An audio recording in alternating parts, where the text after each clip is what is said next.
మనకి copper tea అనేది ఒక long term family planning method అన్నమాట. అంటే డివైస్. సో, ఈ కాపర్ టీ అనేది మనకి ఒక టీ షేప్డ్ డివైస్ అన్నమాట. ఇది మనం గర్భాశయంలో పెట్టడం అనేది జరుగుతుంది. సో, దీంట్లో హార్మోన్స్ అనేవి మనకు ఎంత మాత్రము ఉండదన్నమాట.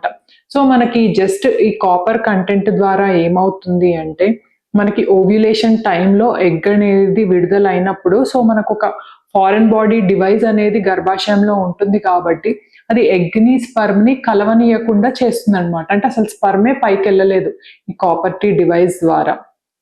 సో, ఇది మనకి ఆల్మోస్ట్ ఒక 5-10 ఇయర్స్ వరకు పెట్టుకోవచ్చనమాట. ఇది మనకి సేఫ్ అయిన మెథడ్. సో, నెక్స్ట్ మరి దీనివల్ల సైడ్ ఎఫెక్ట్స్ ఏమన్నా ఉంటాయా అంటే, కాపర్ టీ పెట్టుకోవడం వల్ల మనకి ఏంటి అంటే, ఒకటి క్రాంప్స్ అనేవి రావచ్చనమాట. అంటే కాపర్ టీ పెట్టిన వెంటనే కొంచెం కడుపులో నొప్పి అట్లా కొంచెం స్టార్ట్ అవ్వొచ్చనమాట.